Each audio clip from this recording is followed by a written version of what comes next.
بسم الله الرحمن الرحيم.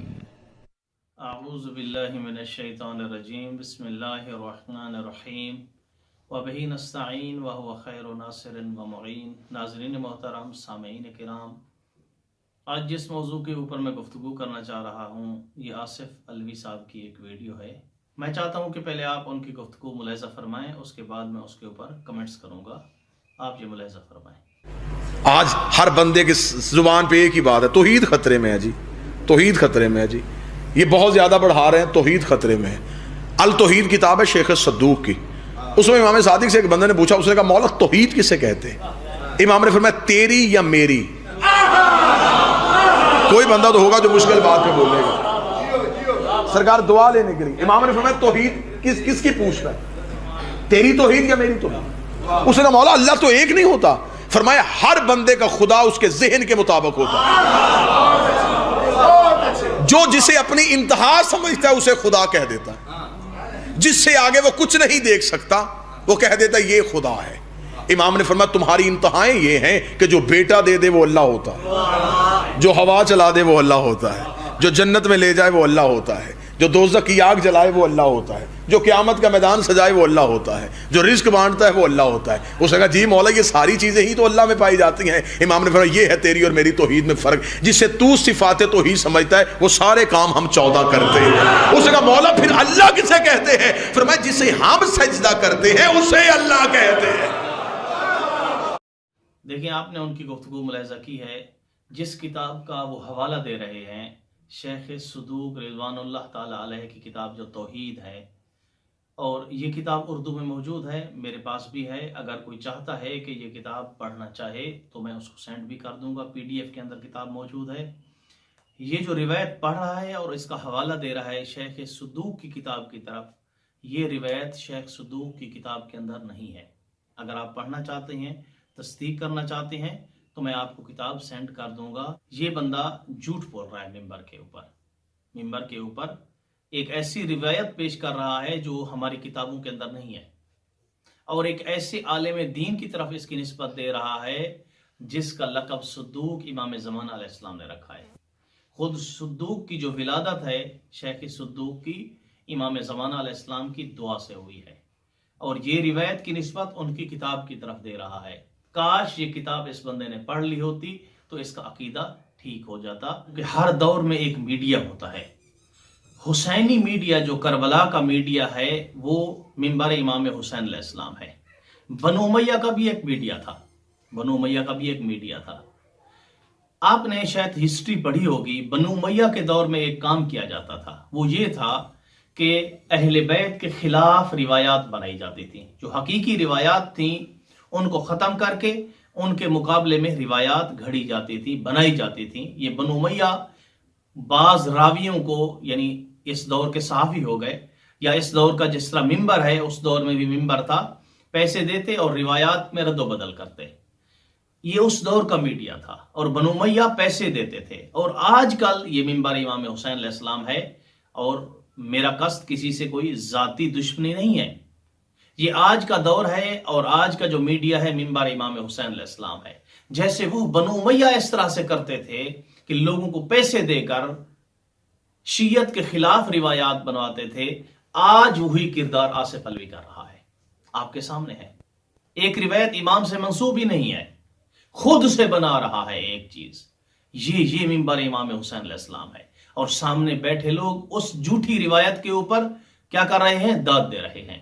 ایک کام اس دور میں ہوا تھا جب بنو امیہ نے کیا تھا، اور وہی کام آج یہ لوگ کر رہے ہیں، پیسے لے کر۔ وہ ان حکمرانوں سے پیسے لیتے تھے، اس دور کا جو میڈیا تھا حکمرانوں سے پیسے لیتا تھا۔ آج کا جو میڈیا ہے یہ ممبر امام حسین علیہ السلام پہ جو اس طرح کے کیا ہیں خطبہ ہیں، یہ شیعوں کا جو مقدس پیسہ ہے جس کو عزاداری پہ خرچ ہونا تھا، اسی پیسے کے ساتھ وہی پیسہ لیتے ہیں، اور مقابلے میں کیا کرتے ہیں؟ جھوٹی روایات بناتے ہیں جو اہل بیت سے نہیں ہیں۔ یعنی اس بندے کے ایمان کا آپ اندازہ اس بات سے لگائیں کہ ایک جھوٹی بات کو امام کی طرف منسوب کر رہا ہے۔ اب آپ سوچیں کہ اس کے ذہن میں اور اس کے دل میں امام علی علیہ السلام کا کیا مقام ہوگا، جو اپنے امام کی طرف جھوٹی نسبت دے رہا ہے۔ اس کے نزدیک امام علی کی کیا وقت ہوگی، کیا حیثیت ہوگی، جو چند ٹکوں پہ کیا ہے روایات بناتا ہے. یہ اس بندے کی کنڈیشن ہے. اگلی بات یہ ہے کہ رسول خدا صلی اللہ علیہ وآلہ وسلم، آخری بات، رسول خدا نے فرمایا تھا انی تارکن فیکم الثقلین کتاب اللہ و عطرتی اہل بیتی، کہ میں تمہارے درمیان دو چیزیں چھوڑے جا رہا ہوں، ایک قرآن ہے، دوسری میری اہل بیت ہے. اب اہل بیت ہمارے درمیان نہیں ہے، یعنی اہل بیت سے مراد کون؟ یعنی ہمارے ائمہ میں سے کوئی ہمارا امام ہمارے ساتھ نہیں موجود، نہیں بیٹھا جس سے ہم جا کے مسئلہ پوچھ سکیں، لیکن قرآن ہمارے سامنے ہے. تو کیا ہے اب معیار ہمارے نزدیک؟ قرآن مجید ہے.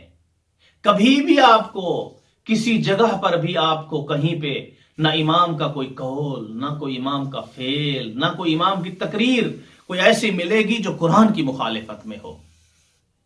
آپ اس سے یہ تصور کریں کہ ان لوگوں نے قرآن کو دیکھا تک نہیں ہے، کیونکہ یہ اس طرح کی روایات بنا کے لاتے ہیں جو قرآن کی مخالفت میں ہیں.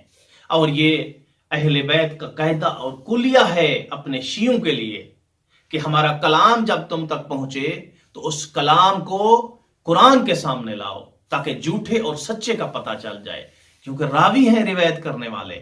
جب آصف علوی جیسے لوگ کسی قوم میں پیدا ہو جاتے ہیں تو اہل بیت اس بات کو جانتے تھے کہ ہمارے کلام کے ساتھ کیا کیا جائے گا، تو انہوں نے قاعدہ کلیہ دیا ہے. کون سا قاعدہ؟ کہ جو کلام ہمارا تم تک پہنچے اس کو قرآن کے سامنے لاؤ، اگر قرآن کے مطابق ہو تو اس کے لے لو، اگر قرآن کے مطابق نہ ہو تو اس کو دیوار پہ مار دو. وہ جانتے تھے، آپ جانتے ہیں. یعنی اس کا مطلب یہ ہے کہ ایک وہ عقیدہ ہے جو اہل بیت کی طرف منسوب کیا جا رہا ہے ان تاجران کی طرف سے، اور دوسرا وہ عقیدہ ہے جو قرآن مجید کے اندر ہے. یعنی یہ لوگ ممبر کے اوپر اور لوگوں کے سامنے یہ کہنا چاہ رہے ہیں کہ اہل بیت کا العیاذ باللہ عقیدہ اور ہے اور قرآن کا عقیدہ اور ہے. یہ ڈکلیئر کرنا چاہ رہے ہیں. یہ ایک شیعت کے اوپر بدنما داغ ہے. ایسے لوگ شیعت کے اوپر ایک بدنما داغ ہیں. ہمارا دعویٰ ہے، ہماری فقہ کی کتابوں میں چلے جائیں، کسی اور جگہ پہ چلے جائیں، آپ کو یہ قاعدہ کلیہ ملے گا کہ جو کلام قرآن کی مخالفت میں ہے اس کو نہیں لیا جاتا. اور یہ بناتے بھی ایسا کلام ہے، آپ تصور کریں، توجہ کریں، یہ لوگ بناتے ہیں جان بوجھ کر، یہ بناتے بھی ایسا کلام ہے جو قرآن کی مخالفت میں ہے. کیوں ایسا ہوتا ہے؟ کیوں؟ شیعہ مذہب کی تذلیل کے لیے، شیعہ مذہب کو برباد کرنے کے لیے. بس اس کے علاوہ ان لوگوں کو کوئی مقصد نہیں ہے. ورنہ کون ایسے کون کرتا ہے؟ آپ کسی مسلک میں چلے جائیں، یہ جان بوجھ کر ایسا کلام بناتے ہیں جس کے اندر شیعہ مذہب کی تذلیل ہو، شیعہ مذہب کی جو عزت نفس ہے وہ مجروح ہو جائے. کیونکہ یہ لوگ جانتے ہیں کہ ہم جو کہہ رہے ہیں یہ ہماری شیعوں کی کتابوں میں نہیں ہے، پھر بھی یہ کہتے ہیں کیونکہ ان لوگوں کو پیسہ ملتا ہے. سب کچھ یہ دولت کی خاطر کرتے ہیں، دولت کی خاطر یہ لوگ بک جاتے ہیں. اور سادہ لو ہے ہمارے وہ مومنین جو ان کو سنتے ہیں. اس سے یہ اندازہ چلتا ہے کہ مومنین قرآن کھول کے نہیں دیکھتے، حالانکہ مومنین کو قرآن کھول کے دیکھنا چاہیے. ایک سائڈ پہ قرآن ہے، دوسرے سائڈ پہ اہل بیت کا وہ کلام ہے جو یہ پیش کرتے ہیں. واضح ان کے اندر تضاد نظر آتا ہے، ٹکراؤ نظر آتا ہے. ایسے کلام میں اگر ٹکراؤ ہے تو اس کو دور کر دو. یہ قاعدہ کلیہ ہے. تو مومنین کو چاہیے وہ قرآن کو پڑھیں، کثرت سے قرآن کو پڑھیں، ترجمے کے ساتھ پڑھیں. ویسے قرآن پڑھنے میں آپ کو کیا ملے گا جب تک آپ ترجمہ نہیں پڑھیں گے؟ جب ترجمہ پڑھیں گے آپ تو کیا ہوگا؟